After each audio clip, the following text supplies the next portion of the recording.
Welcome, everybody. We are at Club 55 in the lower level of the Congregational Church, which is what we are now using for our senior center for Lake Mills, in the hopes that in the future we will have a multi-use facility, which will then enable us to have a multi-generational area, which Lake Mills really needs.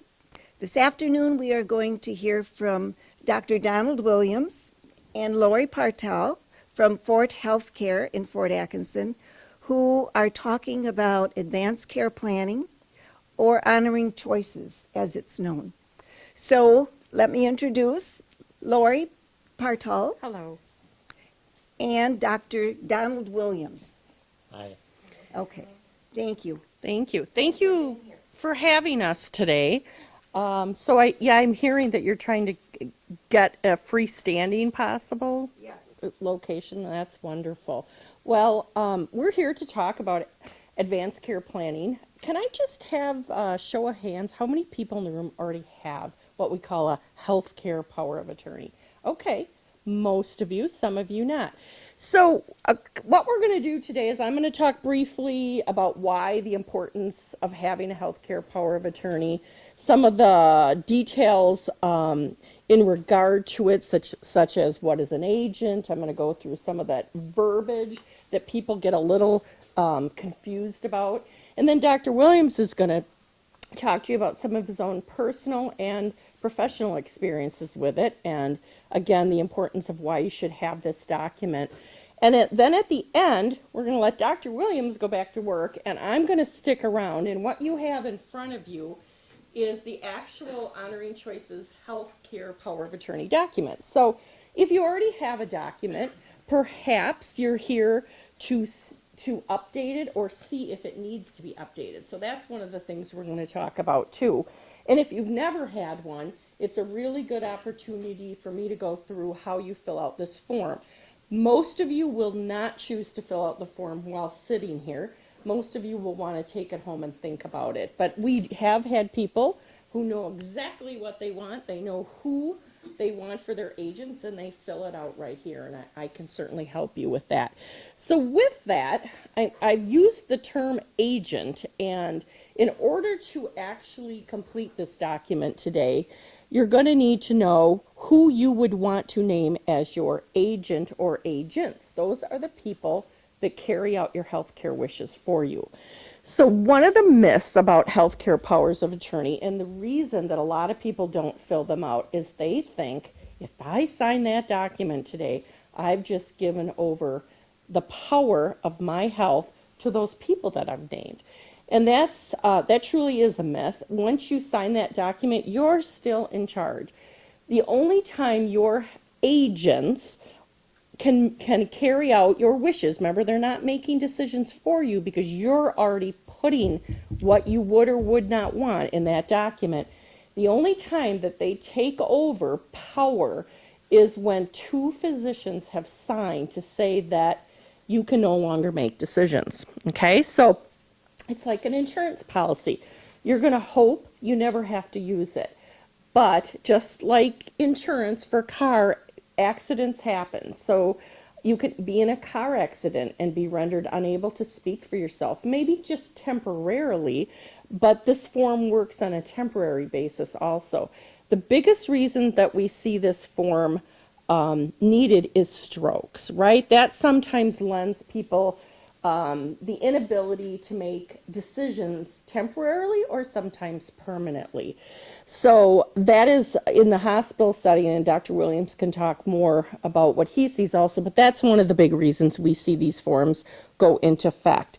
In the hospital setting, we have two physicians do what we call a cognitive evaluation on the person, and then there's an actual form that two doctors sign, and then and only then do your agents start carrying out your wishes for you.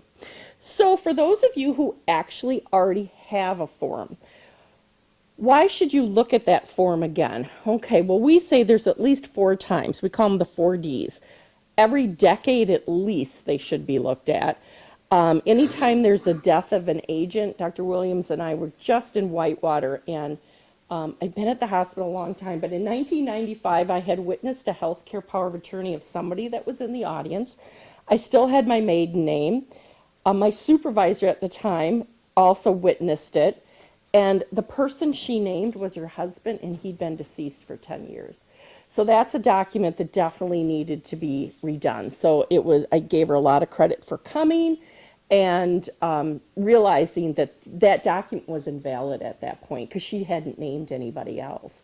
So that's a really good thing to remember if you've named somebody as an agent and they have died or they themselves have become unable to make decisions, you're going to want to do a new document.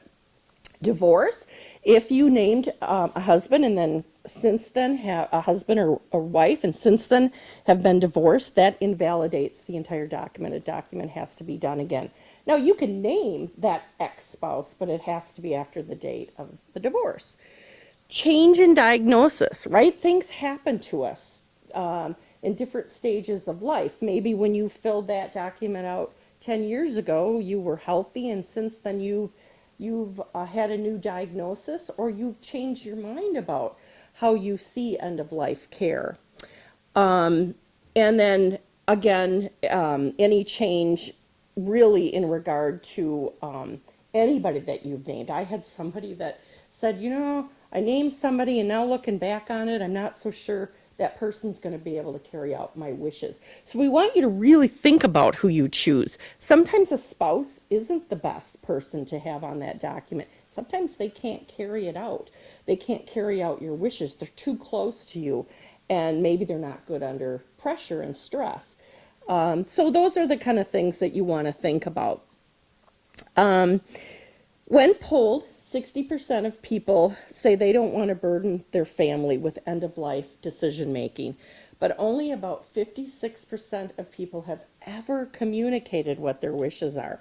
This document allows you to do that, okay? It allows you to name those agents, talk about what you would want at end of life. That can be from everything, all life support, to no life support at all. So this document is a very robust document, and it allows up to 3 agents. We say at the very minimal you should have 2. It's not required that you have 3, but the more people, they don't want more than 3, but more than 1 the better, just in case something were to happen to that first one. Maybe they're out of the country, hard to get a hold of. We want you to think about adding a second and possibly even a third. Our program is called Honoring Choices, and many of you, if you have a document, you probably have either a document from an attorney or maybe the state document. All those documents are good. We are just choosing to use the Honoring Choices document because we feel it just has a lot more detail to it. So if you already have a document, you're going to notice this is a little bit different. Comments we hear from people after they've done this is, I'm relieved. It's a gift that I'm giving to my family. There really hasn't been anyone that's gone through it that has ever said to me, gosh, I wish I hadn't done that. Most people are so relieved to have it done and their thoughts put down on paper, because I don't know if you know this, but Wisconsin is not a next of kin state. What that means is, should you have a stroke or be in a car accident and you come into the hospital and you need to go into a nursing home, and there's nobody that wants to go to a nursing home, and we don't have people that say, I want to live out my days in the nursing home. But there are times that you need that kind of nursing rehab care, and in the state of Wisconsin, your spouse cannot sign you in if you are unable to speak for yourself. So what happens? Your family is now forced to hire a lawyer, go to court, get what we call guardianship. That process can take anywhere from 7 to 10 days to 2 weeks, depending. And in the meantime, you're lying in a hospital bed and Medicare is saying you could have been moved to the next level of care, that nursing home level of care. But because you didn't have that document that's free, now your family has to go to court. For me, that is one of the biggest reasons that I see the need for this form. In my setting as a social worker at the hospital, that's what I see the most of.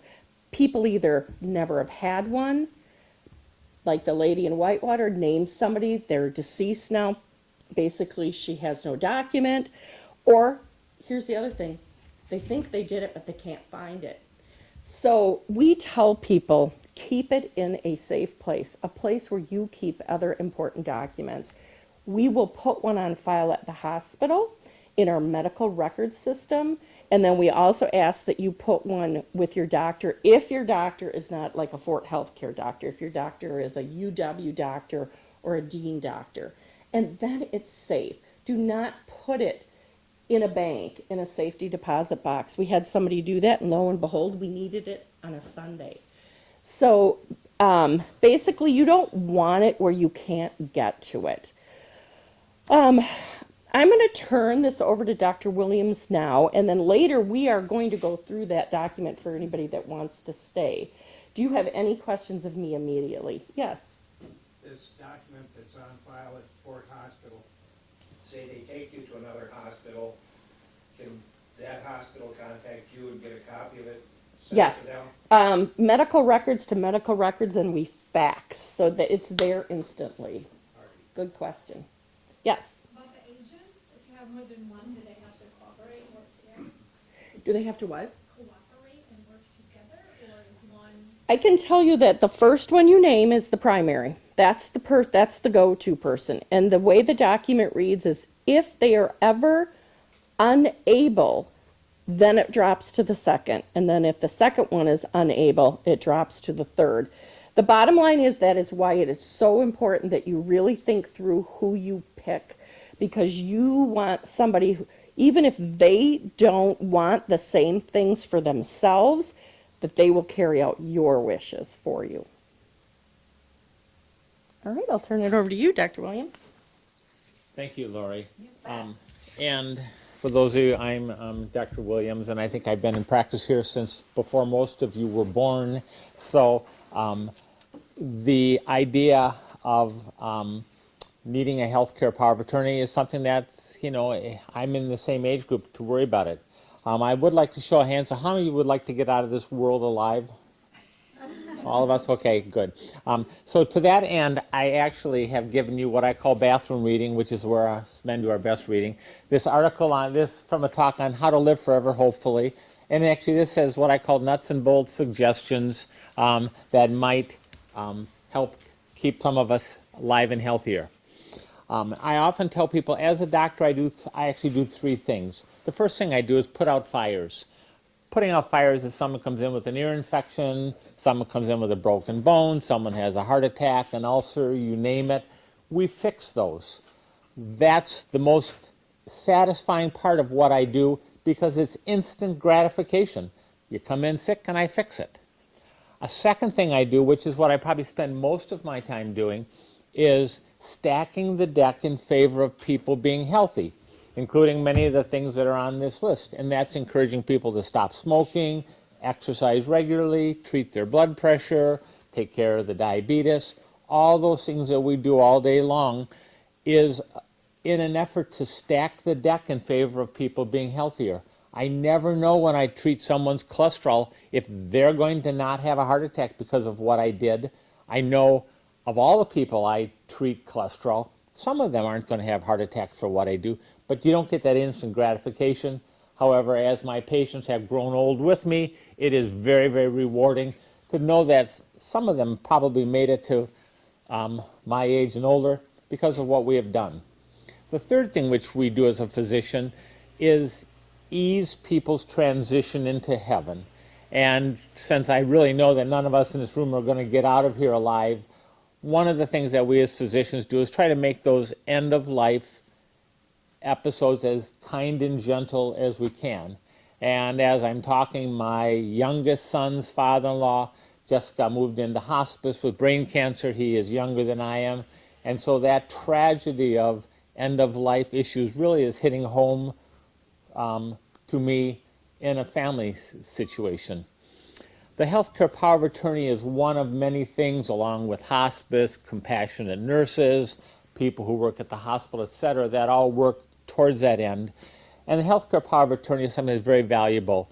My personal story is a number of years ago, My parents were redoing their will, and as part of that, I got them to create a healthcare power of attorney document.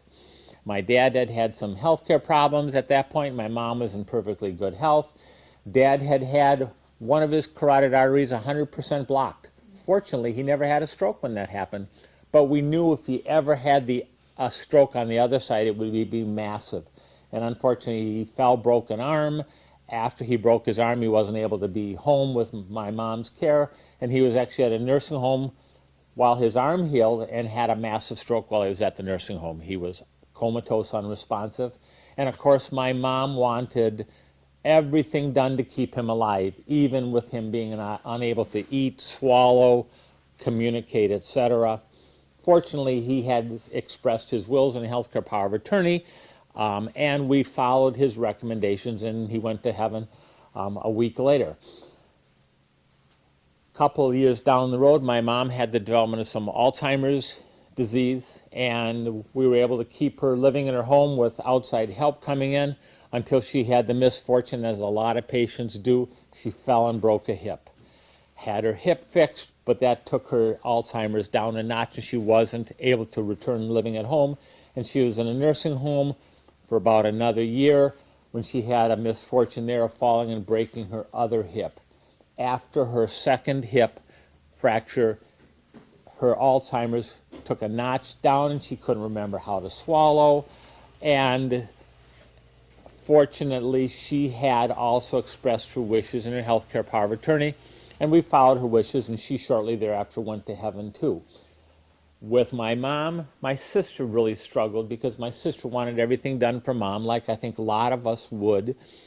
Fortunately, we did have mom's wishes, which said, let's let God take his course. And so personally, it's been very helpful. Professionally, we've had struggles in the hospital where someone's been near end of life, they don't have a document, and a family member wants everything done, even when I know as a physician it's going to be futile cares. And I think it's often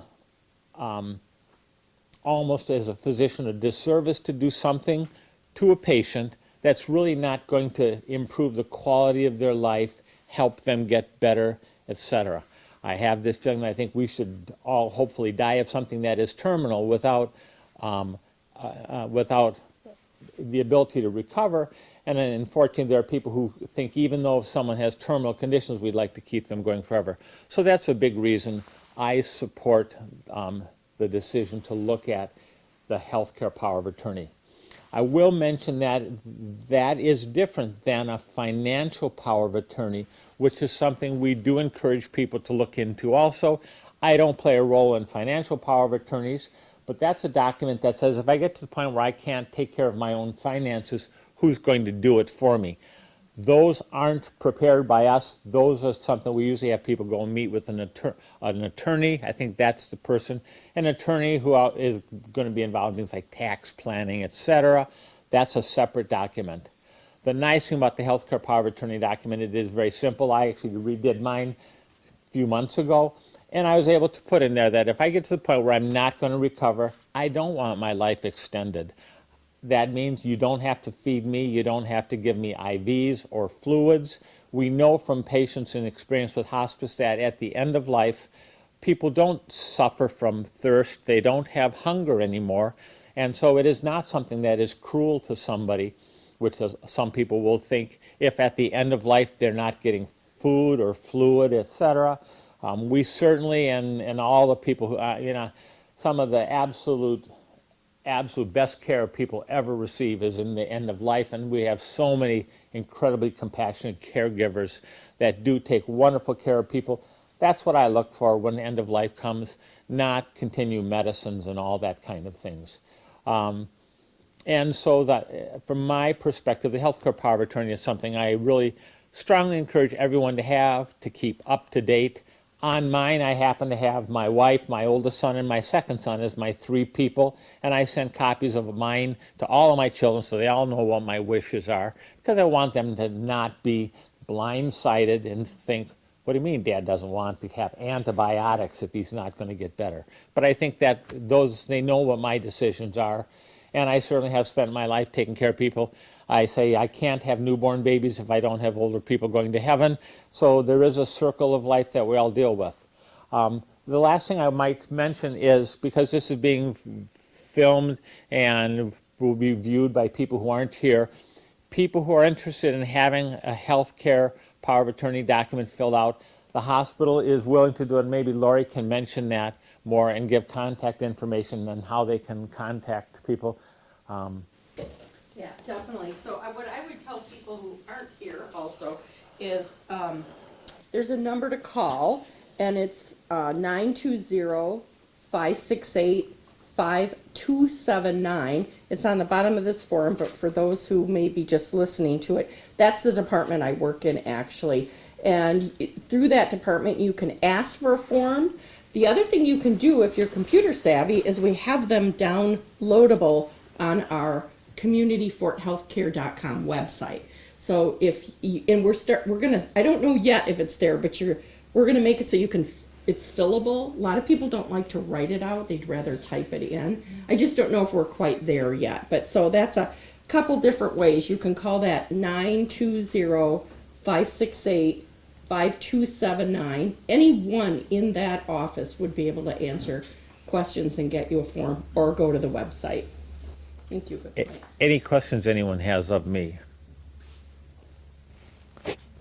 Thank you. And also, having been here, this is actually, I'm getting to the end of my 38th year. I have had a wonderful career here. I have had the blessings of meeting so many wonderful people in all these communities. Thank all of you who have supported the Fort Healthcare system and all of our local doctors. Thanks. Thank you.